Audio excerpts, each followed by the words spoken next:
আসসালামু আলাইকুম রহমতুল্লাহি অবরাকাতু। সিঙ্গাপুর প্রবাসী হিসেবে অনেকটা দুঃখ এবং ভারাক্রান্ত মন নিয়েই কয়েকটা কথা বলবো আজকে আপনাদেরকে।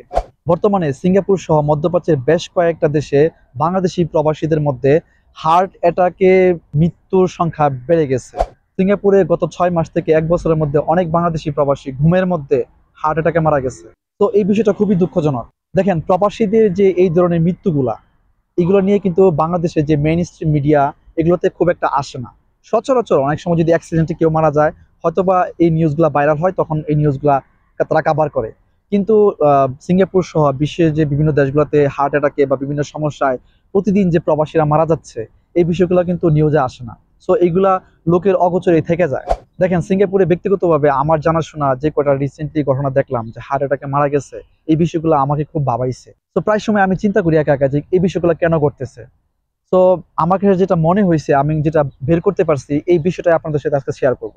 তাই আমি বলবো, যারা আপনারা বিদেশ যাওয়ার চিন্তা ভাবনা করতেছেন, স্পেশালি সিঙ্গাপুরের ক্ষেত্রে, অথবা যারা আমার এই ভিডিওটা এখন দেখতেছেন যে আপনার পরিচিত কেউ প্রবাসী থাকে, তাদের জন্য আজকের এই ভিডিওটা গুরুত্বপূর্ণ হতেই পারে। দেখেন, প্রবাসীদের এই বিষয়টা বলার আগে আমি বাংলাদেশের যে গার্মেন্টস সেক্টরটা নিয়ে একটু কথা বলতে চাই। গার্মেন্টস সেক্টরে যারা কাজ করে, তাদের জীবনযাপনের দিকে যদি আপনারা তাকান, দেখবেন আপনার সাথে সচরাচর মিলবে না। হ্যাঁ, ক্ষেত খামারে যারা কাজ করে বা যারা গ্রামাঞ্চলে খুব খেটে খাওয়া মানুষ, তাদেরও একটা জীবনের স্বাচ্ছন্দ্যবোধ আছে। যেমন তারা সারাদিন কাজ করে, সন্ধ্যার সময় বাজারে যায়, চা স্টলে আড্ডা দেয়। তাদের সামাজিকভাবে একটা কমিউনিটি আছে। আশপাশের মানুষ তাদের সুখ দুঃখের খবর নেওয়ার মতো, বা তারা যদি কোনো প্রেশারে থাকে, তারা যদি কোনো সমস্যা থাকে, আশপাশের মানুষদের সাথে ভাগাভাগি করার মতো অপরচুনিটি তাদের থাকে। কিন্তু আপনি যদি গার্মেন্টস সেক্টরের দিকে তাকান, তারা সকালবেলা ঘুম থেকে উঠে এই যে তারা কাজের দিকে যায় এবং সন্ধ্যার সময় তারা বাসায় ফিরে এসে খাওয়া দাওয়া, ঘুম, শেষ। তাদের সুখ দুঃখের ভাগাভাগির সময় নাই ভাই। একজনের সমস্যা আরেকজনের শোনার কোনো সময় নাই। তো আমি যেই বিষয়টাকে প্রায়োরিটি দিতেছি, এটা হচ্ছে আমাদের কমিউনিটি, আমাদের চারপাশে যে মানুষজনের সাথে আমাদের যেই সুখ দুঃখের ভাগাভাগি বা আমাদের যে পারস্পরিক সম্পর্ক, সৌহার্দ্য, এই বিষয়টাকে আমি প্রায়োরিটি দিতেছি। আপনারা হয়তো বুঝতে পারছেন। সো গার্মেন্টস সেক্টরটা কেন বললাম জানেন? গার্মেন্টস সেক্টরটা প্রবাসীদের যে জীবনটা, এটা খুব কাছাকাছি। দেখেন, সিঙ্গাপুরে আমি থাকি গত 10 বছর ধরে। আমি দেখতেছি সিঙ্গাপুরে আমরা একটা রুমে অনেক মানুষ থাকি। সকালবেলা ঘুম থেকে উঠি, কাজে চলে যাই, রাত্রেবেলা বাসায় ফিরি।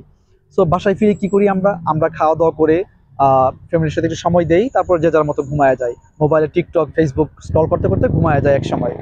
এটাই কিন্তু আমাদের জীবন। হ্যাঁ, আমরা যদি সপ্তাহে একদিন সময় পাই, রবিবার, ওই সময়টা হয়তো বা কি করি, দু একজন বন্ধু মিলে একটু বাইরে ঘুরে আসি, বা সারাদিন রুমে শুয়ে বসে থাকি, হয়তো বা 5-10 মিনিট একজন আরেকজনের সাথে কথা বলি। এখানে যে আমি যে মানসিক একটা প্রেশারের মধ্যে আছি, আমাকে কেউ যে একটা কাউন্সিলিং করবে অথবা একটু সান্ত্বনা দিবে বা আমার যে দুঃখগুলা ভাগাভাগি করবে, এই সমস্যাগুলা কিন্তু নিয়ে আলোচনা করার মতো বা সলভ করার মতো এখানে কেউই নাই। আমরা যারা আছি সবাই আমাদের চিন্তা নিয়েই ব্যস্ত এবং আমাদের জীবনটা নিয়েই ব্যস্ত। এটা হয়ে গেছে ভাই, এটা কিন্তু কারো দোষ না। ইভেন আমি নিজেও এই বিষয়গুলো ফিল করি ভাই। তো দেখেন, এখন বেসিক্যালি ব্যাপারটা কি হইলো, যে এই যে আমরা দিনের পর দিন, বছর পর বছর, আমাদের যে মানসিক প্রেশার, আমাদের যে পারিবারিক সমস্যাগুলা, আমাদের যে অর্থনৈতিক বিষয়গুলা, হ্যাঁ, এই যে আমরা মনের ভিতরে জমায়ে রাখি এবং মানসিক টেনশন করতে করতে করতে করতে আমাদের মধ্যে এক ধরনের যেই স্ট্রেস কাজ করে, এবং এই আমাদের মানসিক যে দুশ্চিন্তাটা এবং স্ট্রেসটা এমন একটা পর্যায়ে যায় যখন এটা আমরা নিতে পারি না। দেখেন, আপনি বাংলাদেশে যারা আছেন তারাও কর্মজীবী, তারাও টাকার চিন্তা ভাবনা করেন। কিন্তু আপনি সারাদিন কাজ করে, সারাদিন টাকা পয়সার টেনশন ফিল করে যখন বাসায় যান, আপনার বাচ্চাটাকে যখন আপনি দেখেন চোখের সামনে, আপনার ওয়াইফকে যখন দেখেন, মা বাবাকে যখন দেখেন, হ্যাঁ, আপনার কিন্তু দুঃখটা অনেকাংশেই কিন্তু কমে যাচ্ছে। তাদের সাথে ভাগাভাগি করতেছেন, মানসিক দুশ্চিন্তাটা আপনি অনেকাংশেই কিন্তু সমাধান করতে পারতেছেন। বা আপনি যে যারা ঢাকা শহরে থাকেন বা যারা ফ্যামিলি থেকে দূরে থাকেন, তারাও কিন্তু বছর 6 মাস অথবা 2 মাস পর পর বাড়িতে যাচ্ছেন, 1 মাসের ছুটিতে বা 15 দিনের ছুটিতে, তারা কিন্তু এই বিষয়টা কিন্তু ভাগাভাগি করতে পারেন। দিন শেষে সবারই একটা কমিউনিটি আছে আপনাদের। বিদেশিদের ক্ষেত্রে কি হয়, স্পেশালি সিঙ্গাপুরের প্রবাসীদের ক্ষেত্রে, বছরের পর বছর কেউ 2 বছর, 3 বছর, 4 বছর, 5 বছর দেশে যায় না ভাই। এই যে সে ফ্যামিলি থেকে এতটা দূরে আছে। এবং বিদেশিদের ক্ষেত্রে বিশেষ করে এই ব্যাপারটা হয়।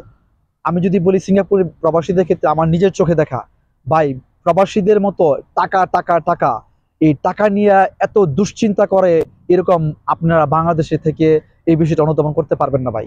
আপনারা যারা বাংলাদেশে থেকেও টাকার দুশ্চিন্তায় ভোগেন, বাংলাদেশে যারা কর্মজীবী মানুষ, তারা, আমি চ্যালেঞ্জ করে বলতে পারি ভাই, এবং আমি এটা শিওর যে আপনারা টাকার যেই দুশ্চিন্তাটা এইভাবে ফিল করেন না যেভাবে বিদেশিরা করে। সিঙ্গাপুরে আমি দেখি 24 আওয়ার প্রবাসীদের মধ্যে শুধু একটাই চিন্তা, ফ্যামিলিকে কিভাবে ভালো রাখবে, কিভাবে বাড়ি করবে, কিভাবে একটু জমি রাখবে, কিভাবে একটা ব্যবসা দাঁড় করাবে, মানে অর্থনৈতিক চিন্তা ভাবনা। তো এই যে একটা তাদের দুশ্চিন্তা, ফ্যামিলি নিয়ে দুশ্চিন্তা, টাকা নিয়ে দুশ্চিন্তা, সারাক্ষণ তাদের যেই নিজেদের শরীর নিয়ে দুশ্চিন্তা, এই যে দুশ্চিন্তা এটাই একটা প্রবাসীকে খুব সহজে মেরে ফেলে ভাই। রিসেন্টলি আমিও এই যে মানসিক স্ট্রেসে ভুগতেছি, আমিও এই জিনিসটা ফিল করতেছি।